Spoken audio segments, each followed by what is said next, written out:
ಎಲ್ರಿಗೂ ನಮಸ್ಕಾರ. Welcome back to my channel. ನಾನು ಗೀತಾ. ಇವತ್ತಿನ recipe north Karnataka style karjikayi. ತುಂಬ ಸಿಂಪಲ್ಲಾಗಿ ಟೇಸ್ಟಿಯಾಗಿ ಹೇಗೆ ಮಾಡ್ಕೊಳ್ಳೋದು ಅಂತ ನೋಡೋಣ ಬನ್ನಿ. ಅದಕ್ಕೂ ಮುಂಚೆ ಯಾರಾದರೂ ನನ್ನ ಚಾನಲ್ನ ಹಾಗೆ ನೋಡ್ತಾ ಇದ್ದರೆ ಬೇಗ ಹೋಗಿ ಸಬ್ಸ್ಕ್ರೈಬ್ ಆಗಿ, ಪಕ್ಕದಲ್ಲಿರೋ ಬೆಲ್ ಬಟನ್ ಒತ್ತಿ ಆಲ್ ಅಂತ ಸೆಲೆಕ್ಟ್ ಮಾಡಿ. ಅಂದರೆ ನಾನು ಯಾವಾಗ ರೆಸಿಪಿ ವಿಡಿಯೋ ಹಾಕ್ತೀನಿ ಆವಾಗ ನೋಟಿಫಿಕೇಷನ್ ಬರುತ್ತೆ, ಅವಾಗ ಫಸ್ಟ್ ವಿಡಿಯೋನ ನೀವೇ ನೋಡ್ಬೋದು. ಬನ್ನಿ, ಹಾಗಿದ್ದರೆ ಗರಿ ಗರಿಯಾದ ಕರ್ಜಿಕಾಯಿನ ಹೇಗೆ ಮಾಡ್ಕೊಳ್ಳೋದು ಅಂತ ನೋಡೋಣ. ಮೊದಲಿಗೆ ನಾನು ಇಲ್ಲಿ ಒಂದು ಪರಾತ್ ತೊಗೊಂಡಿದ್ದೀನಿ. ನಾನು ಕರ್ಜಿಕಾಯಿ ಮಾಡಲಿಕ್ಕೆ ಹಿಟ್ಟು ಕಲಿಸ್ಕೊಂಡು ಇಟ್ಕೊಳ್ತಾ ಇದ್ದೀನಿ. ಅದಕ್ಕೆ 1.5 ಕಪ್ನಷ್ಟು ನಾನು ಮೈದಾ ಹಿಟ್ಟನ್ನು ತೊಗೊಂಡಿದ್ದೀನಿ. ನೆಕ್ಸ್ಟು ಸ್ವಲ್ಪ ಉಪ್ಪು, ಇಲ್ಲೇ 2 ಟೇಬಲ್ ಸ್ಪೂನಷ್ಟು ಅಕ್ಕಿ ಹಿಟ್ಟು ತೊಗೊಂಡಿದ್ದೀನಿ. ಇದನ್ನು ಚೆನ್ನಾಗಿ ಡ್ರೈ ಮಿಕ್ಸ್ ಮಾಡ್ಕೋಬೇಕು. ಫಸ್ಟು ಡ್ರೈ ಮಿಕ್ಸ್ ಮಾಡಿಕೊಂಡು ಇಲ್ಲಿ ನಾನು ಆಯಿಲ್ ತೊಗೊಂಡಿದ್ದೀನಿ. 1 ಟೇಬಲ್ ಸ್ಪೂನಷ್ಟು ಆಯಿಲ್, ಹಾಟ್ ಆಯಿಲ್ ಇದು. ಇದನ್ನು ಚೆನ್ನಾಗಿ ಕಾಯಿಸಿ ಹಾಕಬೇಕು. ಅದು ಸೌಂಡ್ ಬರುತ್ತೆ ನೋಡಿ, ಚೆನ್ನಾಗಿ ಕಾಯಿಸಿ ಹಾಕಿದಾಗ ಸೌಂಡ್ ಬರುತ್ತೆ, ಆ ಥರ ಕಾದಿರಬೇಕು ಎಣ್ಣೆ. ನಾನು ಹೇಳಿದಂಥ ಟಿಪ್ಸ್ನ ಫಾಲೋ ಮಾಡಿದಾಗ ಕರ್ಜಿಕಾಯಿ ತುಂಬಾ ಗರಿ ಗರಿಯಾಗಿ ಬರುತ್ತೆ. ಇವಾಗ ಅದು ಎಣ್ಣೆನ ಹಾಕೊಂಡ್ಬಿಟ್ಟು ಚೆನ್ನಾಗಿ ಡ್ರೈ ಮಿಕ್ಸ್ ಮಾಡ್ಕೋಬೇಕಂದು. ಫಸ್ಟು ಎಲ್ಲ ಹಿಟ್ಟಿನ ಜೊತೆ ಚೆನ್ನಾಗಿ ಬೆರಿಬೇಕು ಎಣ್ಣೆ, ಹಂಗೆ ಮಿಕ್ಸ್ ಮಾಡಿಕೊಂಡು ಆಮೇಲೆ ಸ್ವಲ್ಪನೇ ನೀರು ಹಾಕ್ಕೊಂಡು ಇದನ್ನು ಹಿಟ್ಟು ಗಟ್ಟಿಯಾಗಿ ಕಲಿಸ್ಕೋಬೇಕು. ಹೇಗೆಂದರೆ ಪೂರಿ ಕಲಿಸ್ಕೊಂಡಾಗ ಕಲಿಸ್ಕೋಬೇಕು. ತುಂಬ ಗಟ್ಟಿಯಾಗಿರಬೇಕು. ಚಪಾತಿ ಹಿಟ್ಟಿನ ಥರ ಕಲಿಸ್ಕೊಳಕ್ಕೆ ಹೋಗಬೇಡಿ. ಗಟ್ಟಿಯಾಗಿ ಈ ಥರ ಕಲಿಸ್ಕೊಂಡಾದ್ಮೇಲೆ ಸ್ವಲ್ಪ ಎಣ್ಣೆ ಹಚ್ಚಿಬಿಟ್ಟು ಥರ ಮಿಕ್ಸ್ ಮಾಡಿ ಒಂದು ಮುಚ್ಚಳ ಮುಚ್ಚಿ ಇಟ್ಬಿಡಿ. ಈ ಹಿಟ್ಟು ಕಲಸಿ ಅರ್ಧ ಗಂಟೆ ನೆನೆಸಿದ್ರೆ ಸಾಕು. ಇವಾಗ ನಾನು ಒಂದು ಮಿಕ್ಸಿ ಜಾರ್ ತೊಗೊಂಡಿದ್ದೀನಿ. ಇಲ್ಲಿ ನಾನು ಒಂದು 1/2 ಕಪ್ಪು ಹುರಿಗಡಲೆ ಹಿಟ್ಟು ತೊಗೊಂಡಿದ್ದೀನಿ, ಅಂದರೆ ಪುಟಾಣಿ ಹಿಟ್ಟು. ನಿಮ್ಮ ಹತ್ರ ಹಿಟ್ಟಿಲ್ಲ ಅಂದರೆ ಹುರಿಗಡಲೆನೇ ಮಿಕ್ಸಿಗೆ ಹಾಕ್ಕೊಂಡು ಪುಡಿ ಮಾಡ್ಕೊಳ್ಳಿ. ಇಲ್ಲಿ 1 ಕಪ್ಪು ಬೆಲ್ಲ, ಹಿಟ್ಟಿನಕ್ಕಿಂತ ಜಾಸ್ತಿ ಬೆಲ್ಲ ತೊಗೊಳ್ಬೇಕು. ಇದೆರಡನ್ನೂ ಸೇರಿಸ್ಬಿಟ್ಟು ಮಿಕ್ಸಿಯಲ್ಲಿ ತರಿಯಾಗಿ ಪೌಡ್ರ್ ಮಾಡ್ಕೊಳ್ಬೇಕು. ಇದು ಏನಕ್ಕೆ ಅಂದರೆ ಕರ್ಜಿಕಾಯಲ್ಲಿ ಸ್ಟಫಿಂಗ್ ಮಾಡ್ಕೊಳ್ಳೋದಕ್ಕೆ. ಇದಕ್ಕೆ ನಾವು ಸೂಸ್ಲಾ ಅಂತ ಕರಿತೇವೆ. ನೋಡಿ, ಇವಾಗ ರೆಡಿ ಆಯಿತು. ನೋಡಿ, ಈ ಥರ ಇರಬೇಕು.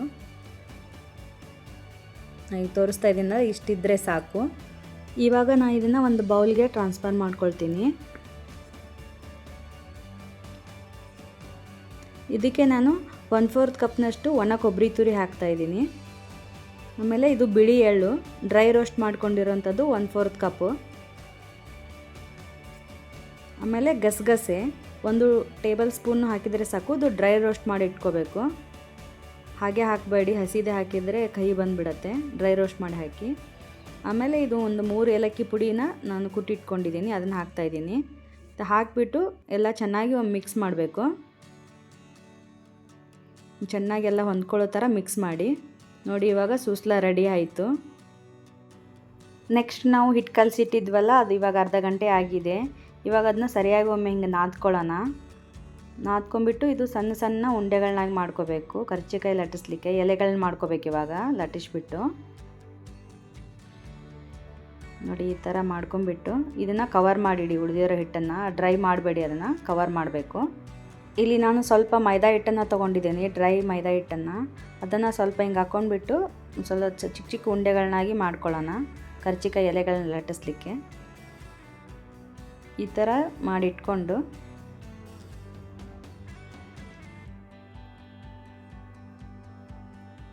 ಸ್ವಲ್ಪ ಹಿಟ್ಟು ಹಚ್ಚಿ ಈ ಥರ ರೌಂಡಾಗಿ ಮಾಡಿಟ್ಕೋಬೇಕು. ನೋಡಿ, ನಾನು ತೋರಿಸ್ತಾ ಇದ್ದೀನಲ್ಲ, ಆ ಥರ ಮಾಡಿಟ್ಕೊಳ್ಳಿ. ಏನಂದರೆ ನೀವು ಕರ್ಜಿಕಾಯಿಗೆ ಮಾಡಿರೋಂಥ ಸೂಸ್ಲಾನ 1 ಮಂತನ ನೀವು ಏರ್ಟೈಟ್ ಬಾಕ್ಸಲ್ಲಿ ಹಾಕಿ ಸ್ಟೋರ್ ಮಾಡಿ ಇಟ್ಕೋಬೋದು, ಏನೂ ಆಗಲ್ಲ.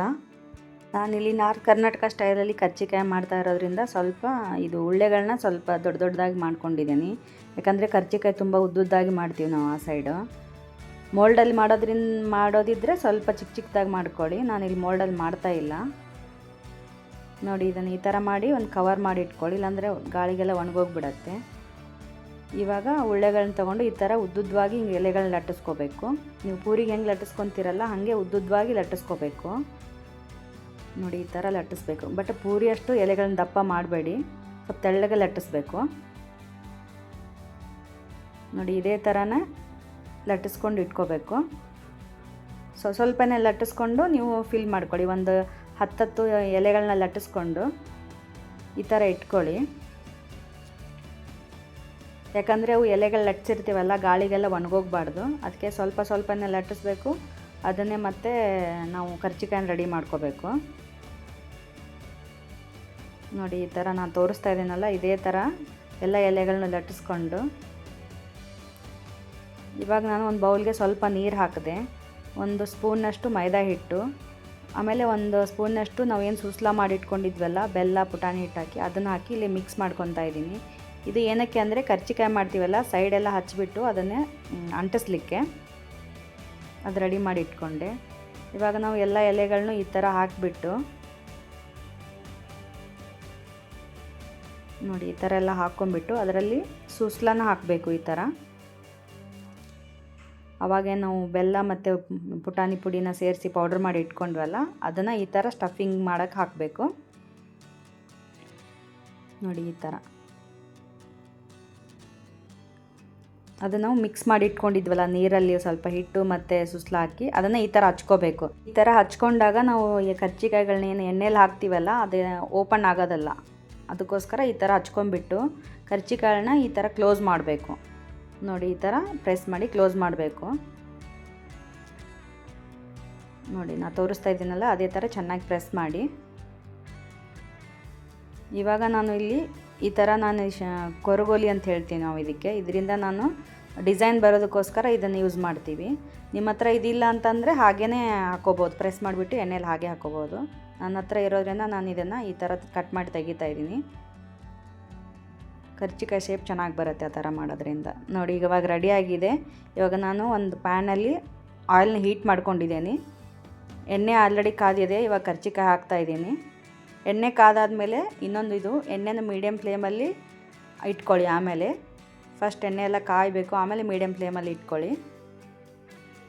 ನೋಡಿ ಎಷ್ಟು ಚೆನ್ನಾಗಿ ಇವಾಗ ಬುರುಬುರು ಉಬ್ತಾ ಇದೆ. ಹಾಗೆ